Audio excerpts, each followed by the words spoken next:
मस्यौदा समितिका संयोजक केन्द्रीय तथा समितिका सदस्य प्राध्यापक डाक्टर हरिदर्शन श्रेष्ठलाई हार्दिक निवेदन गर्दछु।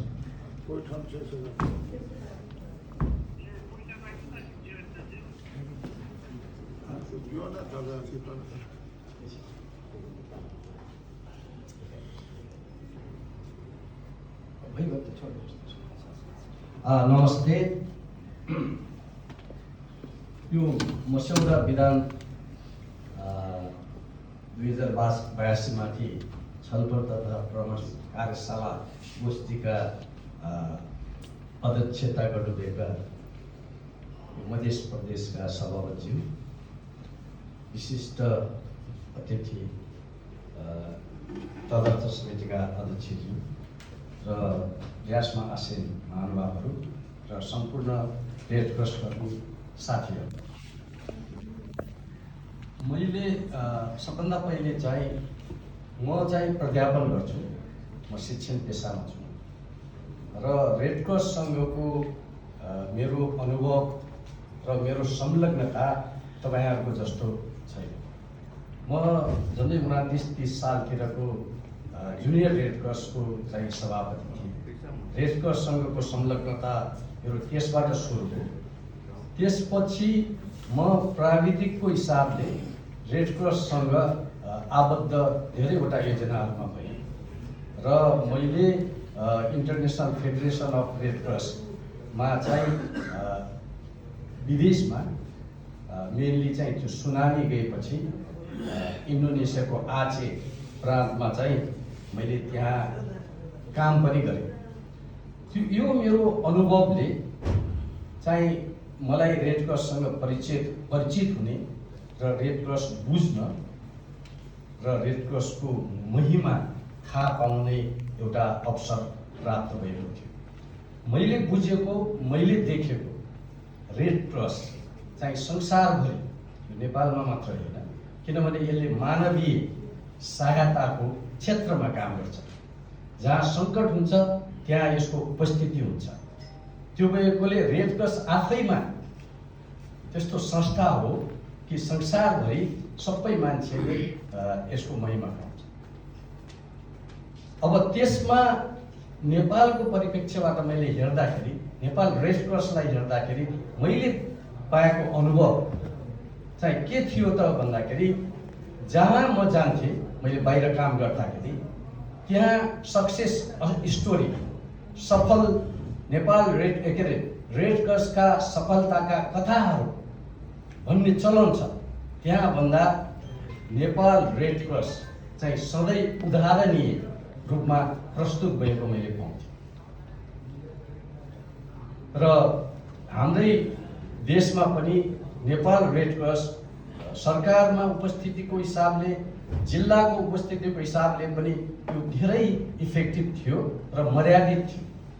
तर अहिले केही वर्ष, 6-7 वर्षको चाहिँ समयलाई हामीले हेऱ्यौँ भने कता कता त्यो चिज चाहिँ हामीले गुमाउँदै गएको जस्तो म बाहिर बसेर हेर्दाखेरि मैले अनुभव गरेँ र मलाई नेपाल सरकारले विश्वास गरेर अहिले यो तदर्थ समितिमा सदस्यको रूपमा चाहिँ राख्नुभएको छ र हामीलाई जम्मा 2वटा ट्युआर दिनुभएको छ।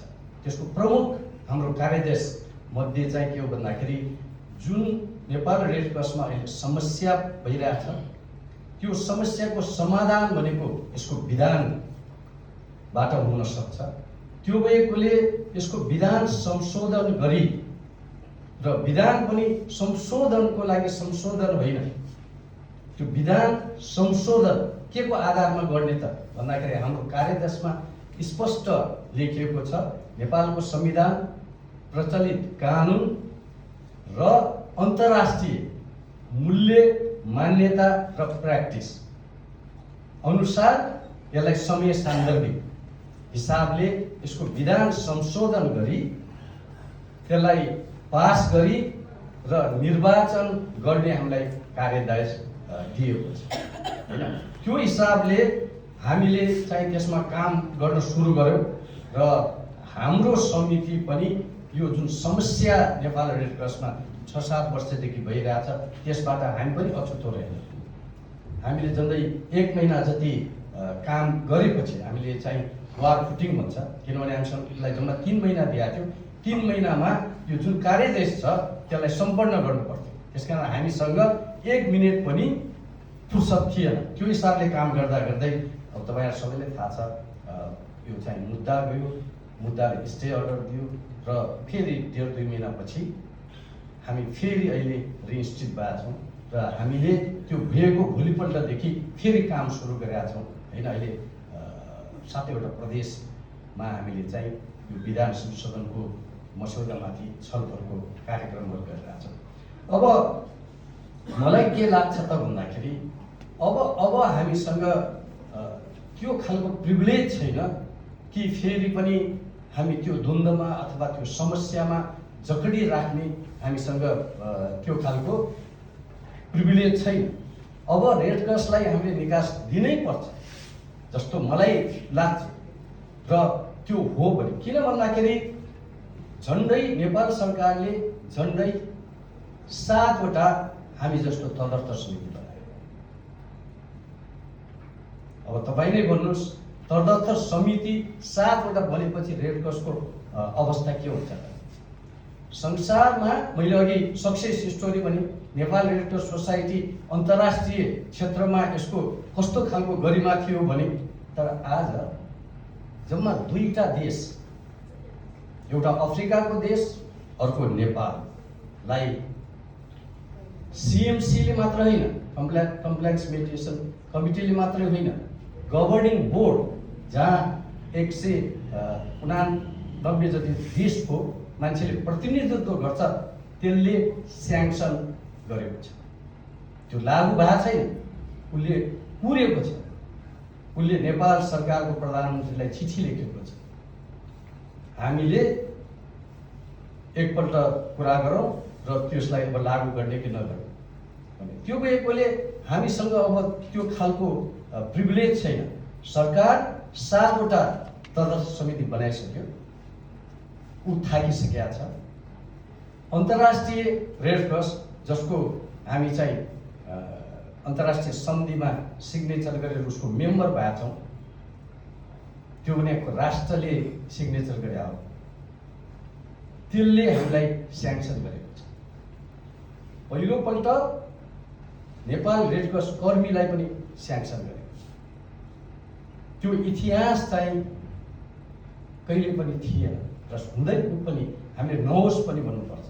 त्यो अवस्था भएकोले अहिले हामीले यो नेपाल रेड क्रसको विधानलाई छलफल गरौँ, तर छलफल गर्दाखेरि खालि के एउटा विचार गरौँ त भन्दाखेरि मेरो कुरा अथवा उसको कुरो अथवा हाम्रा समस्याका कुरा भन्दा पनि संविधान, प्रचलित कानुन, अन्तर्राष्ट्रिय मूल्य मान्यता र अभ्यासहरूलाई बीचमा राखेर, केन्द्रमा राखेर हामी छलफल गरौँ।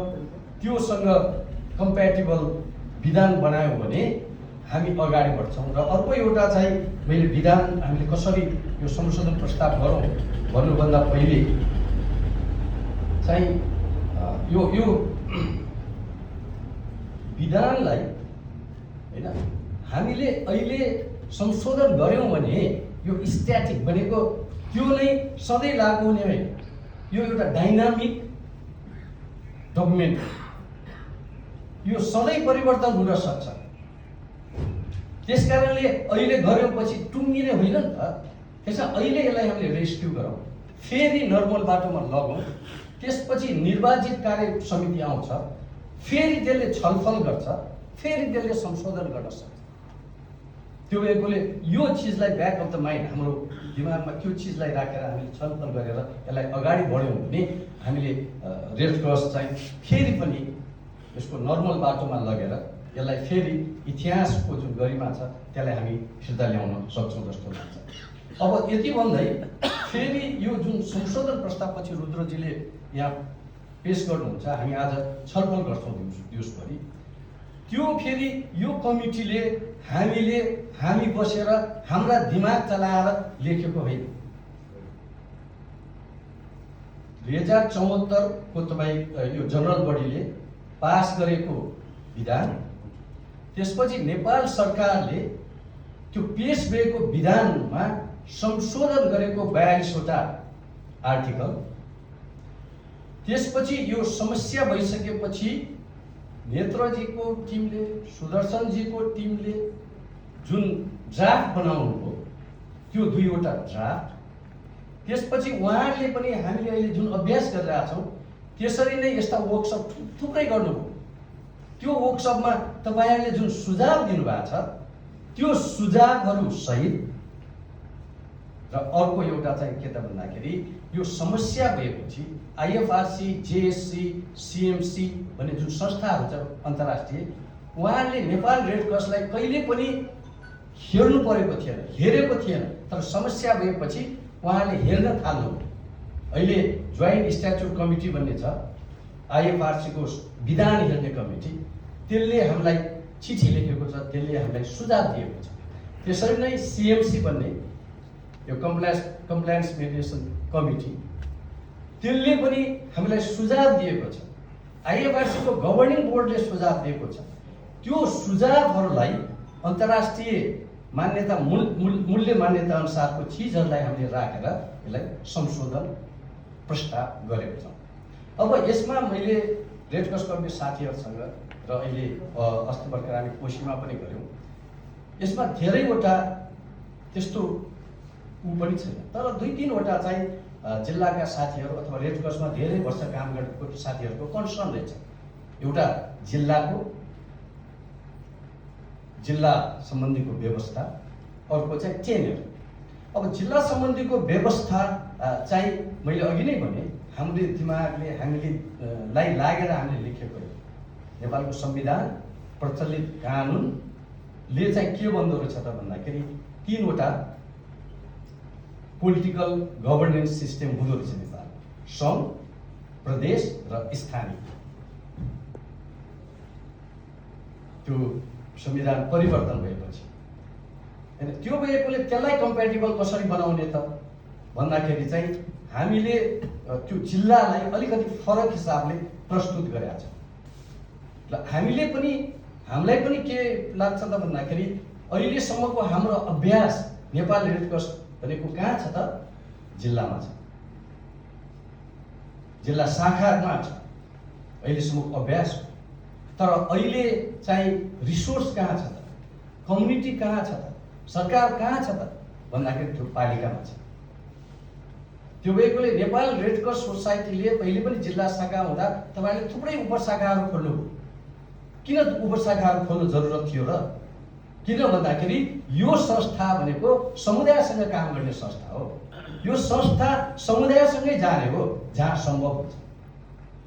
हो त्यो हिसाबले अहिलेको हाम्रो चाहिँ यो स्ट्रक्चर, हाम्रो अभ्यासहरूलाई हेरेर अब रेड क्रस चाहिँ पालिकामा पुग्नुपर्छ भन्ने हिसाबले पोलिटिकल गभर्नेन्स सिस्टममा मात्रै हो त्यो के म्यानेजमेन्ट। अब अर्को एउटा चाहिँ यो आइएफआरसीको अथवा सिएमसी अथवा जिएसटीको के छ भने म्यानेजमेन्ट र गभर्नेन्स छुटाउनु पर्यो। व्यवस्थापन र जुन हाम्रो यो हामी भोलिन्टियरहरू छौँ, यो 2वटाको दायित्व चाहिँ क्लियरली फरक हुनुपर्छ। जसरी हामीले पहिले गरेका थियौँ त्यसरी अब चल्दैन। यो संसारभरि नै, हाम्रो संस्था मात्रै होइन, थुप्रै संस्थाहरूमा अब यो 2टा फरक गर्ने प्रचलन आएको छ। त्यसरी नै अभ्यास भइरहेछ, त्यसरी नै प्रयोग भइरहेछ।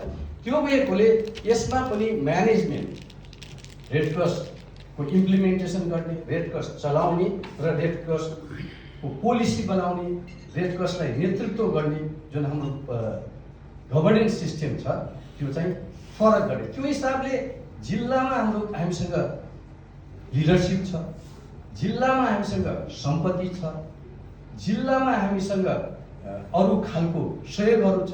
त्यसकारण त्यो रहन्छ। नेपाल रेड क्रस सोसाइटीको जिल्ला, अब त्यसलाई समन्वय समिति भन्नुहोस्, शाखा भन्नुहोस्, त्यो रहन्छ। खालि के हुँदैन त भन्दाखेरि त्यसको चुनाव हुँदैन, त्यसको प्रतिनिधित्व कसले गर्छ त भन्दा नेपाल रेड क्रस सोसाइटीले गर्छ।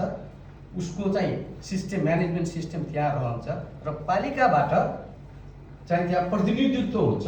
अनि पालिकाकै साथीहरू, त्यो जिल्लाको भन्नुहोस् अथवा पालिका भन्नुहोस्, आखिर त रेड क्रस कर्मी नै हो। त्यो हिसाबले चाहिँ हामीले त्यसलाई प्रपोज गरेका छौँ। र अर्को एउटा चाहिँ यो टेन्योर यो 2 पल्टभन्दा बढी चाहिँ लड्न नपाऊ अथवा नेतृत्व गर्न नपाऊ, त्यो चाहिँ डाइनामिक सोर्स भनेर। अब त्यो पनि एउटा पदमा हो। अनि मैले यसो हिसाब गरेँ, 2 पल्ट भनेको अहिले हामीले 4 वर्षको कार्यकाल गरेका छौँ, 2 पल्ट भनेको 8 वर्ष हो। अनि सदस्य तपाईँ चाहिँ कोषाध्यक्ष, मन्त्री, उपाध्यक्ष, अध्यक्ष हुँदाखेरि त 6 वटा हुँदो रहेछ। भनेपछि त 48 वर्ष त हामी हुन पाउँदो रहेछौँ नि त। अनि एकजना मान्छे 48 वर्षभन्दा बढी यो स्वयंसेवामा कति दिन सक्छ त, अथवा कति वर्ष दिने त? त्यसकारण अलिकति त्यो हिसाबले हेर्नु पर्यो। किनभने हामीले चाह्यो भने त 48 वर्ष त त्यहाँ निरन्तर हामीले दिन सक्दो रहेछौँ नि त। त्यो भएकोले त्यसलाई पनि धेरै हामीले विचार गर्नुपर्छ जस्तो मेरो हिसाबले चाहिँ लाग्दैन। त्यस कारणले मैले यिनै चिजहरू भन्दै अब अरू त त्यहाँ भइहाल्छ। अर्को एउटा चाहिँ अहिलेको कन्सर्न के छ भने अन्तर्राष्ट्रिय अथवा ग्लोबल, तपाईँहरूले पनि फिल गर्नुभएको छ, अब संसारमा जुन खालको हामी जस्तो राष्ट्रहरूलाई जुन खालको सहयोग आउने एउटा परम्परा थियो, अब त्यो एकदमै घटेको छ। अब मान्यताहरू फरक भएका छन्। संसार आफै पनि एउटा द्वन्द्वमा अहिले प्रवेश गरिरहेछ। त्यो भएकोले हाम्रा संस्थाहरू छिटो छरितो र सस्तो हुनु पर्यो। त्यो भएकोले हाम्रा समितिहरू हामीले चाहिँ त्यसलाई अलिकति घटाएको छ। त्यसको प्रतिनिधित्वको चाहिँ अभ्यासलाई अलिक फरक गरिरहेछ। र अर्को एउटा चाहिँ सभाहरू जुन अहिले हामीले यसरी सभा गऱ्यौँ नि, यसको पनि त पैसा त लाग्छ नि त। तर अहिले टेक्नोलोजी कहाँ पुगिसक्यो? अब हामी फिजिकल्ली यसरी बस्न पनि जरुरत छैन नि त। अब पढाइ नै पनि अब क्लासरुममा गएर पढ्नु नपर्ने भइसक्यो। हो त्यो हिसाबले हामीले अर्को एउटा यसमा राखेको चाहिँ के भन्दाखेरि अनलाइन इलेक्ट्रोनिक हैन, त्यसरी गऱ्यौँ भने यसको कस्ट चाहिँ के हुने भयो त?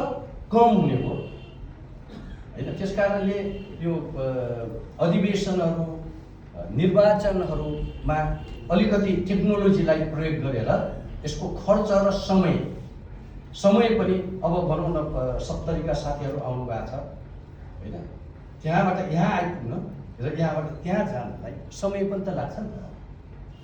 तपाईँ 5 घन्टाको लागि तपाईँले अर्को 48 घन्टा त दिइराख्नु भएको छ नि त। अब त्यो हिसाबले हामीले चाहिँ यसलाई संशोधन प्रस्तावहरू चाहिँ राखेको छौँ। त्यसलाई चाहिँ अलिकति र अर्को एउटा चाहिँ के भने यो अहिले यो 7 वर्षमा धेरैवटा इस्युहरू हो र त्यसमा सबभन्दा ठुलो चाहिँ सुशासन हो। त्यस कारणले यो सुशासनको समस्या भएपछि धेरै समस्याहरू आउँदो रहेछ। त्यस कारणले यसको सुशासनको लागि के गर्नु पर्यो त भन्दा सेल्फ कन्ट्रोलिङ भन्दाखेरि हाम्रो सिस्टमै त्यस्तो हुनु पर्यो कि त्यसले आफैमा करेक्सन मेजरहरू होस्। त्यो भएकोले पदपूर्तिमा हामीले लोकसेवा आयोग जस्तो सेवा आयोग होइन, त्यसको एउटा प्रोसेसहरू, आर्थिकको चाहिँ छुट्टै खालको नियमावलीहरू बनाएर त्यो सञ्चालन हुने हैन। त्यो भएकोले यही चिजहरू चाहिँ हामीले के गरिरहेका छौँ त भन्दाखेरि प्रस्ताव गरिरहेका छौँ।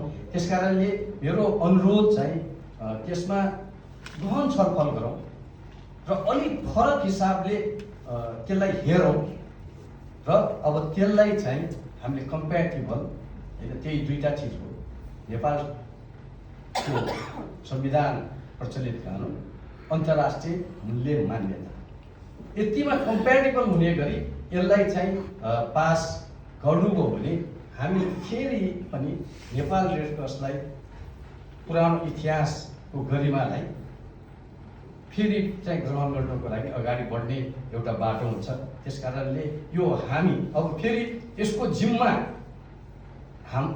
भन्दा पनि यो भएन भने म 3 महिनाको लागि आएको समितिलाई पनि त्यो भारले मेरो अब बाँकी 65 वर्ष भयो, मेरो बाँकी जीवनलाई त्यसले चाहिँ कष्टदायक गर्नेछ हैन। तपाईँहरू अहिले नेतृत्वमा हुनुहुन्छ, त्यस कारणले यसलाई हामी सबै मिलेर यसलाई एउटा चाहिँ कन्क्लुजनमा पुर्याउँ र फेरि यो एउटा नर्मल प्रोसेसमा गइसकेपछि मैले अघि नै भने जस्तो विधान भनेको त संशोधन भइराख्नुपर्छ, भइराख्छ, हामी गरिराख्न सक्छौँ भन्दै फेरि एकपल्ट अनुरोध गरेर मेरो सानो यो क्ल्यारिफिकेसन भन्नुहोस् र मेरो आफ्नो अनुभव यही टुङ्गाए। धन्यवाद।